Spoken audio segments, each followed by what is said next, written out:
Okay, everyone. I think I'm going to start. It's 12 o'clock now, so if anyone else comes in later, they can always join us. Hi again. My name is Sepideh. I'm from the Learn IT to Teach team from Ottawa, and I have the pleasure to be here today to talk to you about the workshop activity in Avenue. My colleague Paul is also here with his usual kindness to support us with the chats. I just want to remind you that this session is being recorded right now, so for privacy issues, we would appreciate if you could please turn off your webcams. Also, I wanted to let you know that this slideshow is a little on the longer side. So as you can see, all the slides have pictures at the bottom. I mean the page numbers. And if you want to have any questions, you can just write down the page number, and after the presentation, I will try to address your questions. But during the presentation, because I don't want to interrupt the flow of the activity, I will not answer them. So if you are ready, let's go to our slideshow. Right. Okay, so many of you ask, what is the workshop activity anyway?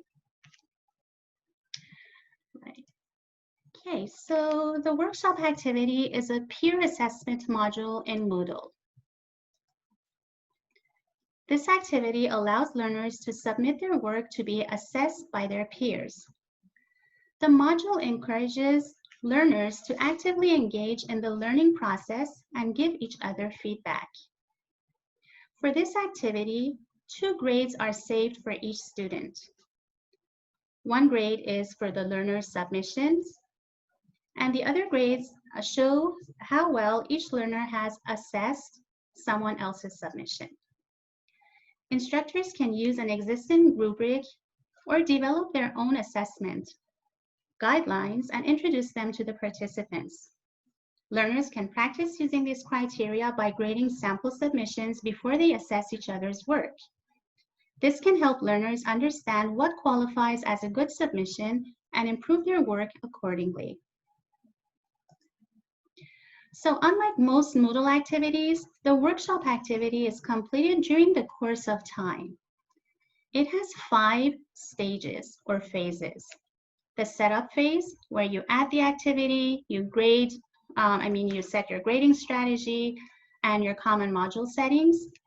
And then you have the submissions, where students send their assignments and the teachers allocate those submissions to other students. And then you have assessments, where students assess each other's work.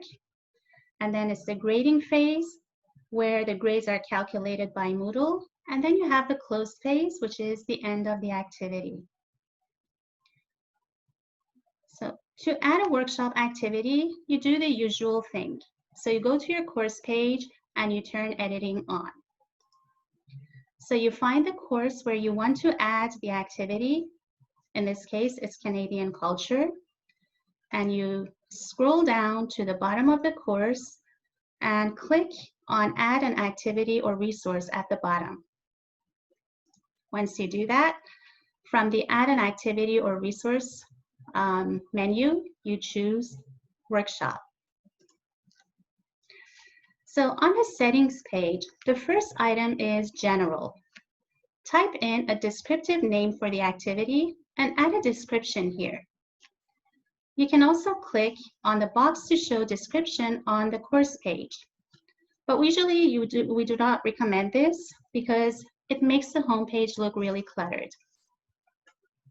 So as you scroll down, you have grading settings. So there are 4 different grading strategies to choose from. You have accumulative grading, which is used for a situation when you have a set of criteria and you want to assign a number grade to each. For example, on a scale of 1 to 5, how well do the details support the topic sentence? And then you have the comments. This strategy is different from accumulative grading in that no grades can be assigned. The person reviewing the submission can only leave comments. The learners can use this feedback later to improve their work. And then you have the number of errors. This is the easiest and most objective grading strategy. In its simplest form, this strategy utilizes several yes-no questions that the reviewers answer about the submission. For example, does the letter have a greeting? Are there any spelling mistakes? Is the first sentence capitalized? Is there a link to a website? Is there a picture? So you can see that this method is easy for the learners to understand and is therefore suitable for lower CLB levels. And I believe this was one of your questions in the registration form. Someone asked, how can we make this easier for our lower level students? And my suggestion would be to start with the number of errors we've got here. For more advanced participants, you can still use the same grading strategy, but you can ask more sophisticated questions. For example, is there a clear topic sentence? Are there any formatting issues? Is there an appropriate sense of audience? So once the questions are answered by everyone, the program calculates grades using these binary responses. And then you have the rubric. This grading strategy is based on a set of criteria. For example, content, organization, vocabulary, grammar, spelling, punctuation, etc. So each of these criteria consists of several descriptive levels. For example, very good, good but still needs practice, or needs a lot more work. A number is assigned to each of these levels, and the final grade is calculated using these numbers. So as I mentioned, the number of errors is very objective and it's pretty easy to use, especially with lower level CLBs. So we will continue setting up the workshop using this grading strategy. So as you scroll down on your general settings page, you will see that we have two grades for the workshop activity.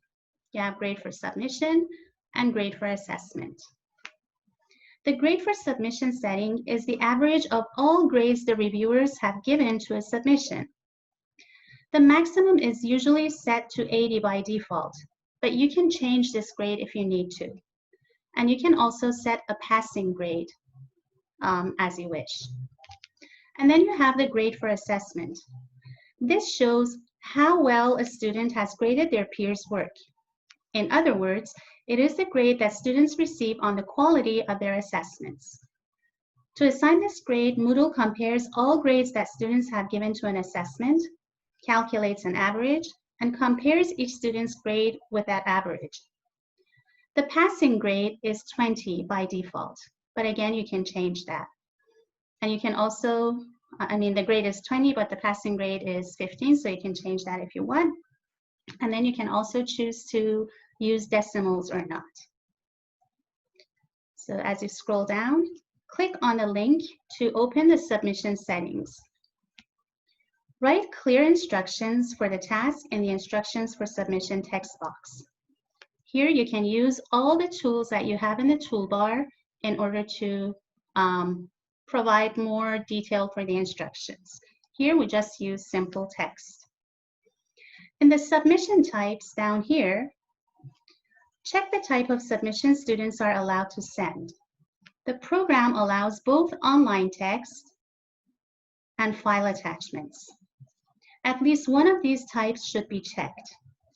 Teachers choose which type is necessary by clicking the required box next to each, over here. But if you choose both of them to be acceptable, you do not need to tick any of these boxes. So if you would like to allow late submissions, you tick this box. Otherwise, you can just leave it blank. However, please note that the late submissions cannot be edited by students once they are submitted. And I say this because usually students will be able to edit their work if they have not reached the deadline yet. They can delete it, they can add a new one, they can add stuff or delete stuff, but after the submission deadline, they will not be able to do that. So still, if you scroll down in the settings, you will come to assessment settings section. So write the instructions for assessment in the text box. Here you can explain how you want the students to assess the submissions. You can also include a list of guidelines, criteria, or questions pertaining to the assessment. Check the box here if you want to allow learners self-assessments. If not, you can just leave it blank. So you can scroll down to the feedback section, and you have, again, a number of features that you need to set. The overall feedback mode, the drop-down menu over here, it allows students to leave feedback at the end of each assessment. To block learners from leaving feedback, click on Disabled. But if you would like to enable feedback, you choose one of these two options. You can either have it optional or required. If it's required, you can choose if students will leave their feedback on the document, on the text box itself, or if they would like to send it as an attachment. If you choose attachments, you can choose the number of attachments here. Well, actually, this is hidden under this image, but you can choose how many attachments you would like to allow. And finally, in the conclusion text box, type in a message you want your students to see at the end of the activity. This could be a note saying that they have reached the end of the activity, or just a thank you note for them completing the activity. So once you're done with the feedback, you scroll back, down and you have example submissions. So here, if you would like to show sample assessments, check the box. Sorry, my mouse disappeared. Okay, so you check the box here and you click on example submissions are provided for practice in assessing. It's always good practice to have one of these so the students will learn how to assess. So in the mode of example assessment, you can choose one of these items from the drop-down menu. You can leave it voluntary or you can make it required. If you make it required, you can choose if you want to have it before the submission or after the student has submitted their work. So when these are set, again, you scroll down to the availability section. This section is used to control when the activity becomes available to the students. So if you want to enable any start date for the submission and a deadline, you click here and then you set your date and time. And if you want to enable any date for the assessment time, opening and closing, again, you click here and then you set your date and time. Please note that we have a little box here. You can tick this box to allow Moodle to move the assessment stage of the workshop automatically. So we will have a little bit more on that later on, but just remember this availability option and that we did not click on switch to the next phase after the submission deadline. Because if you do, Moodle will do this automatically, but because we want to do it manually, we didn't click here. So after availability, you scroll down, and here you have other settings which are common to all other Moodle activities, so we will skip them here. You just click on Save and Display, and this is the next window that appears on your screen. So this window shows a table that summarizes the 5 workshop stages that we talked about earlier. Each stage is represented in a column, as you can see. So the active stage is highlighted and it has a black dot. In each column, there is a list of tasks that are marked with a solid green or a dotted gray check mark. Sometimes they even have a red X. The solid green check marks indicate functions that have already been set when the activity was created. You can see that we have quite a few green check marks across the whole activity. So we have 2 here, we have 1 in the submission phase, and 1 even in the grading evaluation phase, although we are not there yet. These all have to do with the settings that we had a few minutes ago. So if you want to edit any of these, you can click on their links and you will be taken back to the previous stage, but you can just leave them as they are right now. So the dotted gray check marks show functions that are not set up yet. You need to click on these links in order to edit them. And the red X that we have in the second column shows that the function has not been set in the activity settings, You can again click on the link to activate it, or you can just ignore it because sometimes it really doesn't interfere with the process of setting up the workshop. And you can still have a red X, but continue with the activity. Again, more of that later. Okay, so back to our setup phase. We will click on Edit Assessment Form. And once you do that, here you set up the assessment grading criteria in the form that appears.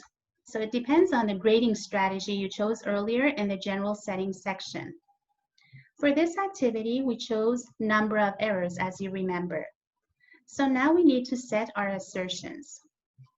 These assertions are formulated as yes/no questions or true/false statements with only two possible answers. So the answer could be, like we have here, yes or no. It could be true or false. It could be acceptable, unacceptable, correct, incorrect, etc. So you choose the word that you want to use during the activity. And then depending on how important this aspect is compared to the other criteria, you choose a weight. And then you move on to assertion 2, and you do the same thing. So you add a description here. Again, it's a yes/no question or true/false statement. You have your word for error and success, and then you set the weight. So it's the same for assertion 3. And if you remember when we were setting up the description, we had 5 assertions. And Moodle by default only allows 3. So what I need to do is to click here to get blanks for 2 more assertions. So now I have 4 that I will add. Does the writer include a picture? And then assertion 5, is there a link to a Wikipedia page? And so you will see that all your assertions have been added here. Moodle has also given me 2 extra ones if I want to use. So being done with the assertions, you click on the grade mapping table. So here you can see how Moodle converts the number of failed assertions to a percentage for the given submission. For example, 0 failed assertion is always mapped as 100%. As you see in our example, we had 5 different assertions, and these all had the equal weight of 1. Therefore, for each assertion the learner fails to meet, the equal percentage of 20% is taken off their score. So if they have 1 incorrect or failed assertion, they will receive 80% of the grade. If they have 2, they will receive 60%. So 20% is taken off these grades. So once this is all good, so your assertions are all set and your grade mapping table is good to go, you click on Save and Close. So again, you have the workshop tables and the phases. So you can see in the setup phase, our edit assessment form that used to be gray now has a green check mark. So that means this task is complete. So now we need to prepare example submissions, which is grayed out. So we can't do it here. This link is not, it's not a link. You need to move to the bottom of the table and click on Add Example Submission. So on the new page, you will see the instructions you had for submission. If you have a student submission from the last term or last year, or something that you would like to use as a sample, you can use it here. Otherwise, you can write something yourself.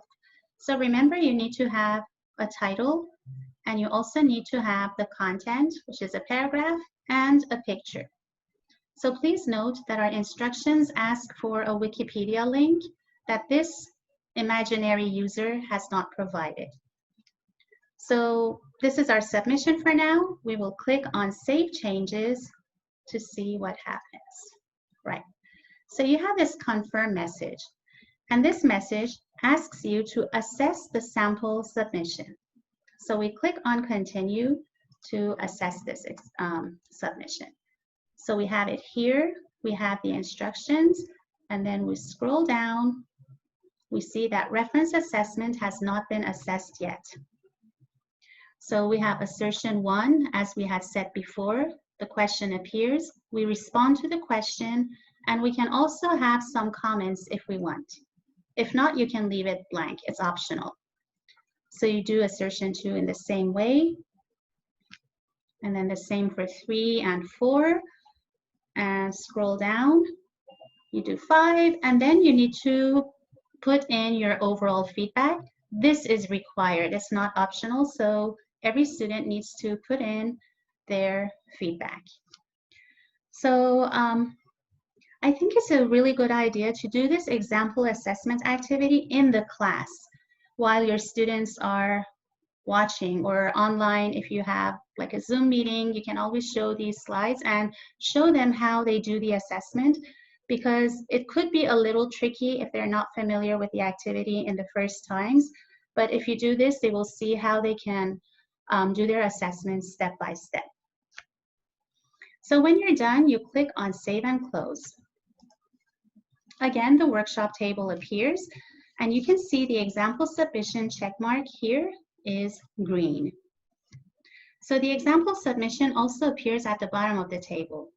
So if you change your mind and you want to have a different assessment, you can always click here and you will go back to the assessment form and you can reassess the activity.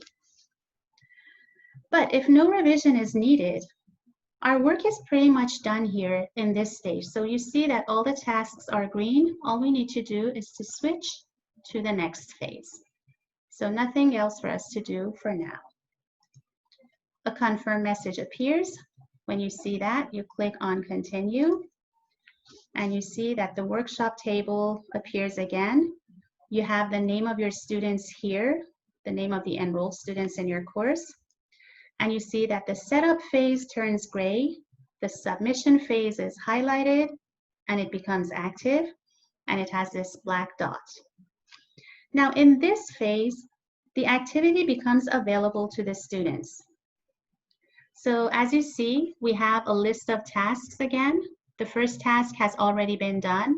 The second task, set up scheduled allocation, is what we did not do when we were setting the availability settings. If you remember, it's the first few slides. So we didn't tick that, so here, this is red. But it's okay, we can ignore this for now. Later on, if you choose, you can set some like automatic switch to the next phase in the beginning, and then you will have a green check mark here. But anyway, for now, as a teacher, you need to stop here because the students have not submitted anything yet, as you see. So no one has submitted because the activity has just become visible to the students. So let's switch to a student and see how the student views the activity. So I logged in as Lee Chan. I found the course. I navigated to find the activity, and I click on the activity. So this shows the student the workshop table as well. But as you see, the setup phase is blank because this was all configured by the teacher. The student really doesn't have any role in setting up the activity.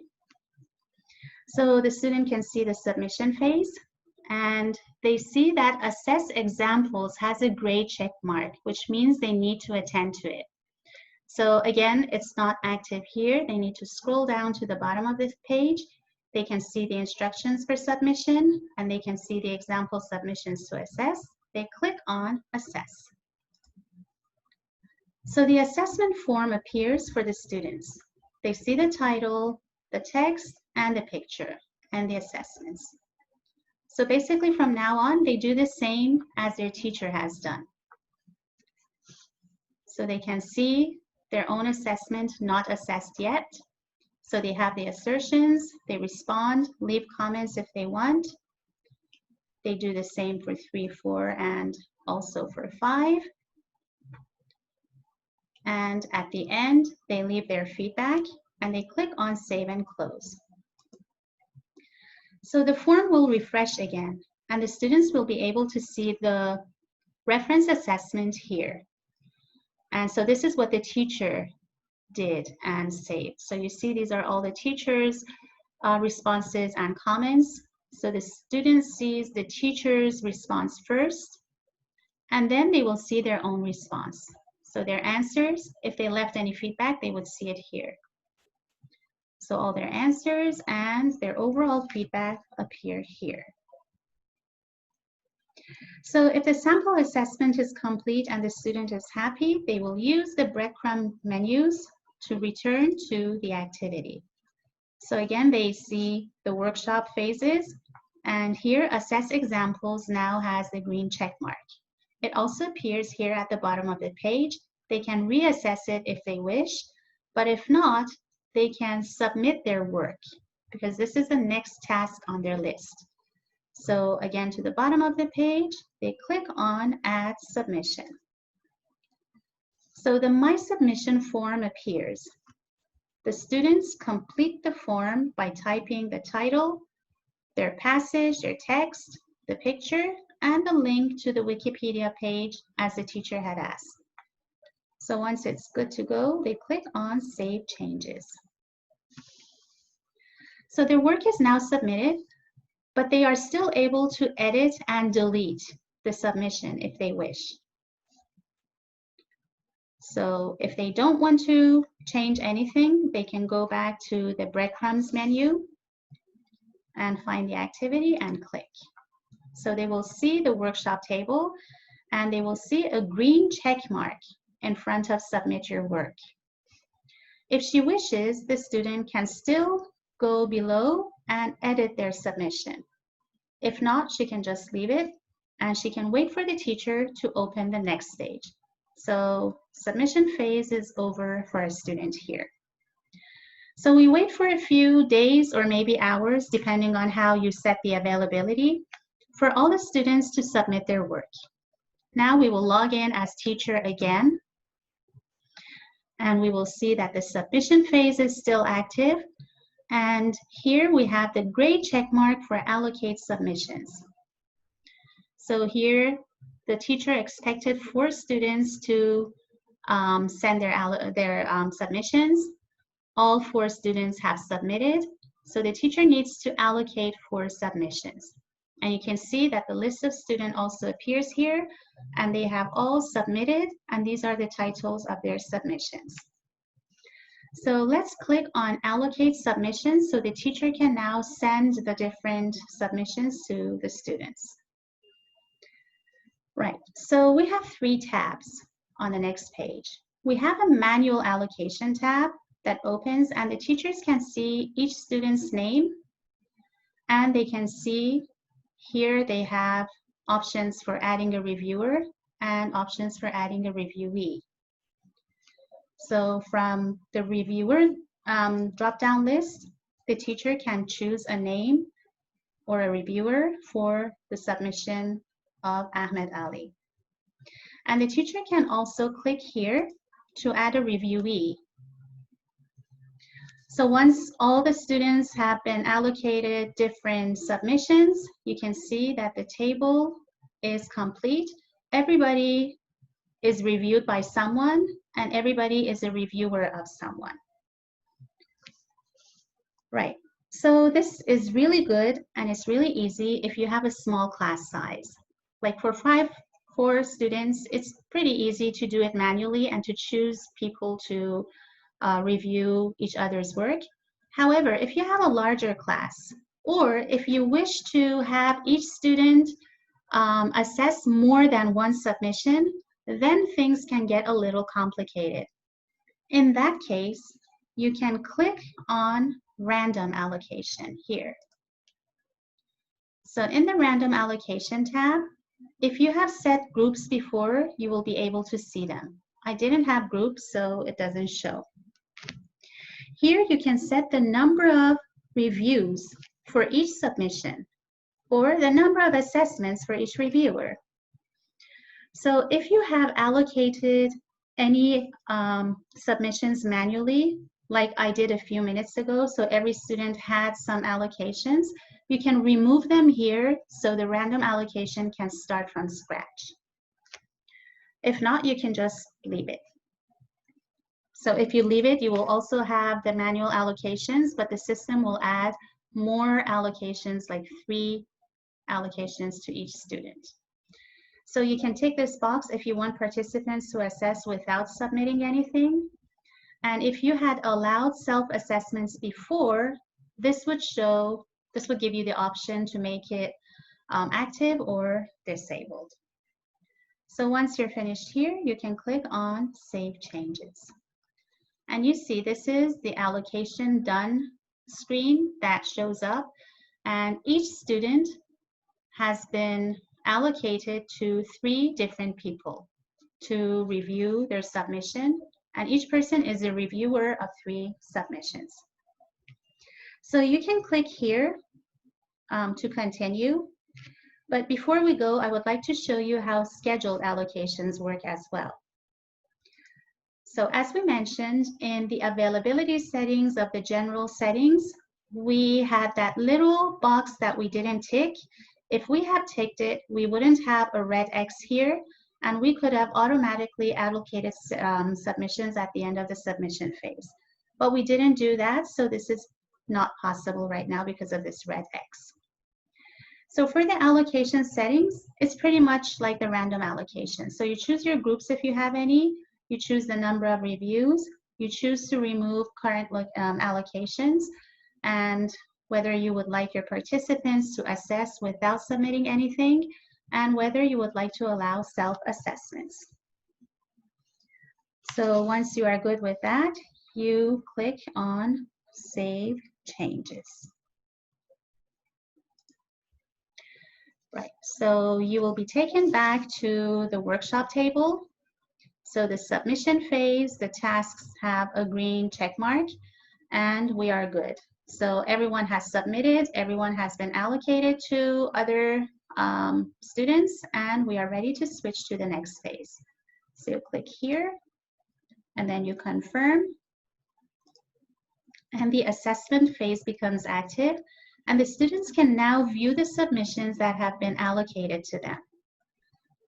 So below the table, you see the list of students with the name of the reviewers and the reviewees, in red though. Please note that this is the view of the activity when the allocation was done manually and only one student was assigned to another student. So we don't have the group of 3 doing one submission. So here, nobody has assessed anyone else, so they're all red. So again, our work as a teacher for now is done. We have to wait for the students to assess each other before we can move to the next stage. So let's log in as Lee Chan again. So we are logged in as student, and we see the assessment phase is active. So the student needs to assess peers here.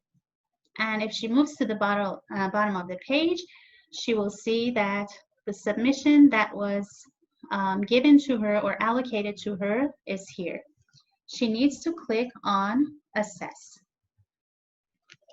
The submission appears, the title's there, the writing, the picture, and the link, and the instructions. So as she scrolls down, she will see, like she will have to respond to the assertions the way she did before. And once she's done, she will leave her overall feedback and click on Save and Close. So in the assessment phase, her Assess Peers task is now green. She can still go to the bottom of the page and edit her assessment if she wishes. But if not, she can just wait until the teacher switches to the next grade. The next stage, sorry. So again, we will go back to the teacher's view to see how this one assessment is reflected in the student list. So this is the teacher's view of the workshop table, and you can see here that one person who has done the assessment, the person who has done it, and the person who has received a grade, they are black, but the other students who have not done their assessments yet, their name is still in red. So we will give them some time to finish their activity, and once they are done, all names will turn black. So as you can see, there are no more red names. All students have assessed their assignment submissions. And again, please remember, this is the manual allocation. So where each person had only one allocation. So let's switch to the random allocations to see how it will look like when each student has multiple submissions to assess.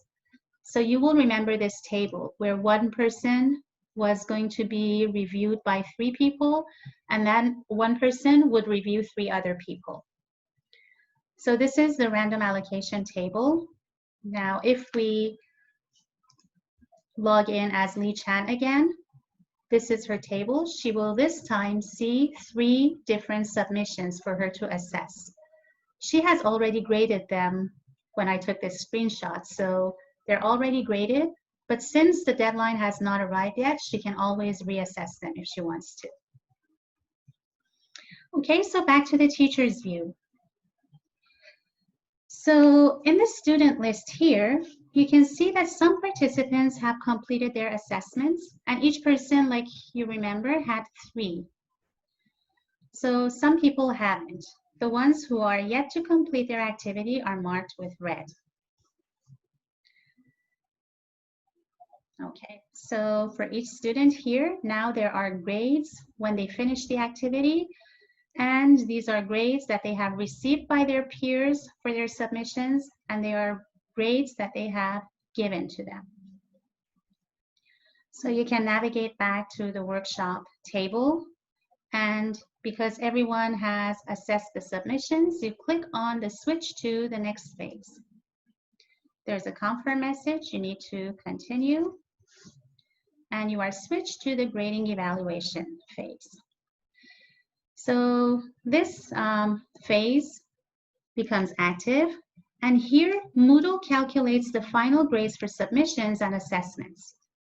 I must note here that following 2 settings, the grading evaluation method here and the grading evaluation settings, they are best utilized when we have more students. And we have a subjective grading strategy, and therefore we have more variation in the assessments. In this example, we used the number of errors grading strategy, as you remember, and it was very, very objective. Questions were either true or false. There was no in-between answer. For example, we didn't ask on a scale of 1 to 5, how do you evaluate the topic sentence? The question was there a picture? It's either yes or it's no. Therefore, the answers do not have a lot of variation. Therefore, it's easier for Moodle to calculate these. So when you want to set your grading evaluation settings, you click here on this drop-down menu, and you can choose to be very lax, fair, strict, or very strict. So this setting determines how close the teacher wants the assessment results to be. If the teacher expects all learners to give the same or very similar grades to an assignment, this setting could be set to very strict. So if you expect everyone to answer correctly to a yes/no question, you click it here, very strict. In this case, the more different an individual assessment score is with the classroom average, the lower grade it will receive. But you can also choose other methods as well. You can choose to be very lax, fair, strict, or very strict. So we will stick to fair. And once you do that, you need to click on Recalculate Grades. Oops, sorry. Right, so Moodle calculates these grades and gives the grades for submission here and the grades for assessment here. So the grading is also done. You can scroll up again to the table, and the grading evaluation phase is ticked off. Everything is green. You just need to click to switch to the next phase. So you click on confirm, you click on continue, and now the workshop enters the closed phase. So if you want to see the student's grade, so you go back to the course and you click on the navigation drawer, grades, and in the grader report, you can click on this tab and you will see the list of your students here. So to see the student's grade for this particular activity, you can move this tiny scroll bar you have here to the right,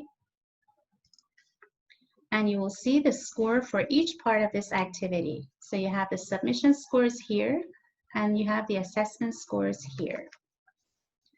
Now let's see what the students see when the activity is in the closed phase. So Lee Chan has logged in again. Here we are in the closed phase, and she will see the conclusion, and she will also see her grades, grade for submission and grade for assessment. So if she scrolls down, she will be able to see her own submission and the submissions that she has assessed for her friends. If she clicks on any of these, she will be able to see the assessment forms and the grades that other people have given her for this one and the one that she has given to other people. So if she clicks on either of these links, the page will, the assessment form will open. And then if she wants to save it for her e-portfolio, all she needs to do is to right-click her mouse somewhere on the screen, and then from the menu, click Print. So this is what she did. She opened one of the assessments, one of the submissions that she assessed, and then she right-clicked, she chose Print. Now she has the option to save this as a PDF and upload it to her e-portfolio, or she has the option to save this and print it on paper for her physical binder. So once she has made her decision, if she wants to save it as PDF, she will give it a name, save it, and then upload it to her e-portfolio. And click Save. And that is it. That's the end of the workshop activity. Okay, so I'm back again. Yeah, I know this was a long activity and it seems very complicated, but it could be pretty easy when you practice a few times with your students and they are aware of the steps involved. So like one of you asked, I think it's the best to start with those number of errors. And once you are there, you can move to more difficult grading strategies little by little. So if you have any questions, I'll be more than happy to answer them now. Thank you so much for this. What a fantastic workshop it's been. There weren't very many questions. I think you were very clear, but some teachers are asking about the two scores, the submission score and the assessment score. And when there's multiple assessments, how exactly are those calculated? Okay, so that's a really good question. I'm going to go back to the slideshow. And we are here. It's near the very end. So Moodle does that, which is a great thing because we don't really need to worry about the mathematics of how it's done. Honestly, I didn't really study the formula very carefully, but what I know is when you click on your method, so depending on how lax or how strict you want your grading method to be, Moodle incorporates its own calculation and then comes up with an average and then compares each student's score with the average. So how close that student's score is to the average somehow determines the quality of the student's submission or the assessment. So for example, if the students, like most of the students have assessed one particular submission and they have the average of 90, but one student has given a score of 30 to that assessment, it means probably, that's what Moodle understands, it means that that 30 score is probably not well thought. Like the student did not pay a lot of attention, maybe they were careless, maybe they didn't understand how the scoring went. Therefore, the score that Moodle assigns to that particular submission or assessment will be very low because it doesn't match with the average of the group. We have some good help files in Avenue, and at the bottom of those help files, I have also added the links to the calculations Moodle does when coming up with a final grade for the submissions and assessments. If you're interested, you can have a look there, and all the mathematical stuff is also explained there. I hope I answered your question. I think so. Could you also address the difference between the submission score and the assessment score? Yeah, sure. So the submission score is, okay, I'll find the example. Okay.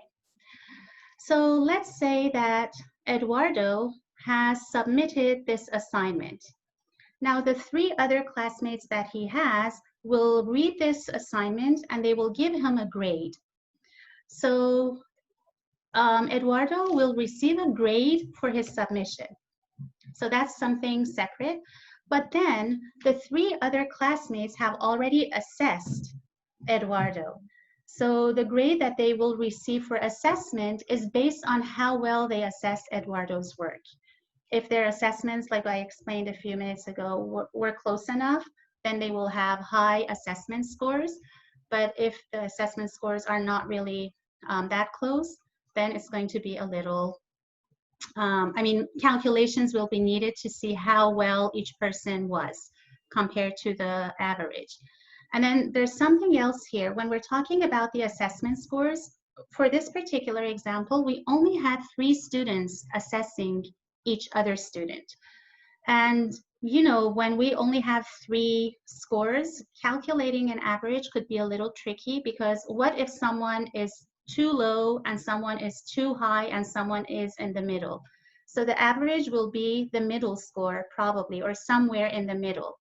So it's not going to be very accurate. And even Moodle and all the computerized calculations will not be that accurate as well. So that's why the whole workshop activity works really well, especially for assessment scores when we have more than a few students. That makes great sense. Thank you. Pamela has asked a great question here too. If there's only one assessor, will they always get a perfect score for assessment because they will be the average? That's right. Yes. Yes, Pamela. Great question. And that's the case. So the lower number of students that we have, I would say the poorer Moodle's judgment will be as to what the average is, because it's not really capable of calculating an average. There's only one score, or maybe 2 scores.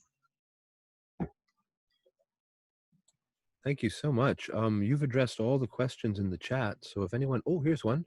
How long does it take to set up and to run this activity? I was thinking about that, and we just watched you do it, didn't we? It takes about that long. Yes.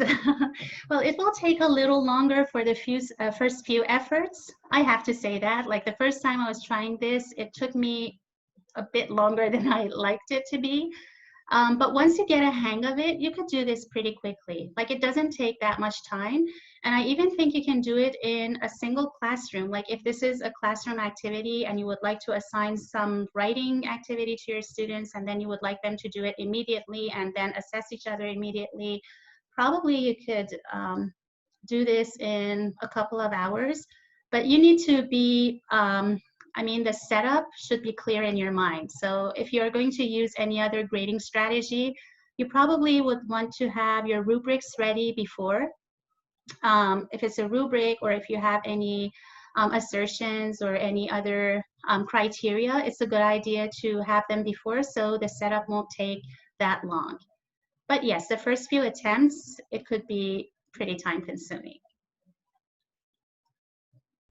True of most things in Moodle.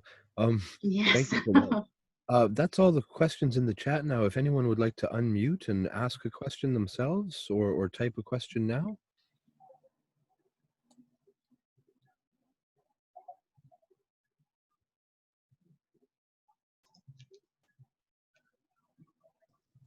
You must have done a fantastic job.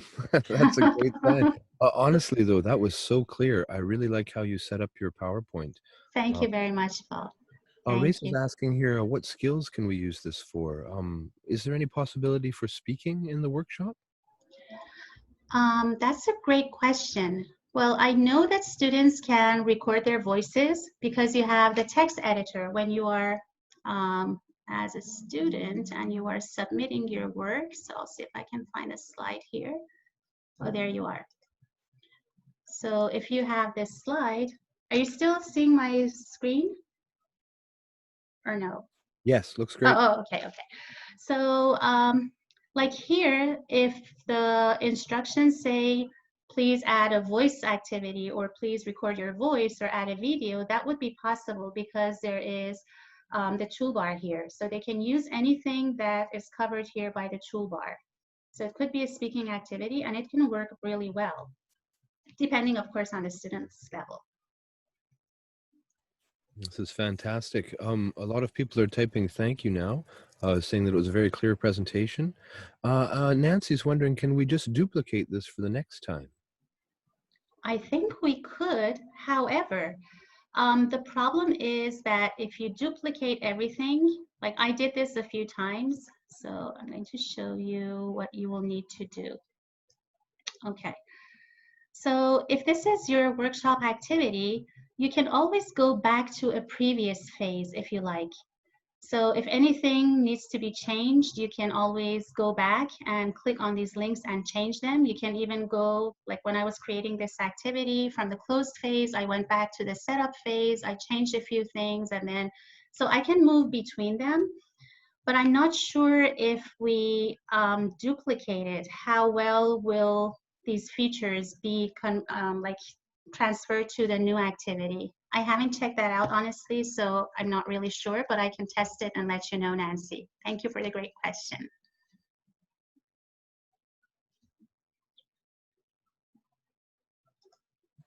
Yes, Nancy's wondering now that it may impact the gradebook if you were to duplicate it. I guess depends if the learner's submissions go with the duplication. I would guess that they don't. You probably would just get the shell of the workshop rather than the student submissions if you hit duplicate. I think so. But again, I'll try that and I'll let you know. I don't want to give an answer I'm not really sure of. Fair enough. Thank you. Thank you. Don't see any more questions, just some more thank yous coming in now. This was fantastic. Thank you so much. Thank you very much, everybody, for being here today. Thank you for your support, Paul. And I hope to see you next week for the Read Aloud activity. And I think this is going to be uploaded to our YouTube channel pretty soon. So we'll just let you know and you can take a look. So, and we also have the help files. And I'm also going to put these PowerPoints on our teacher forums, so you can just go step by step. I wish we could do this in person, so you all had your own computers where you could try it out, but that's not possible for now.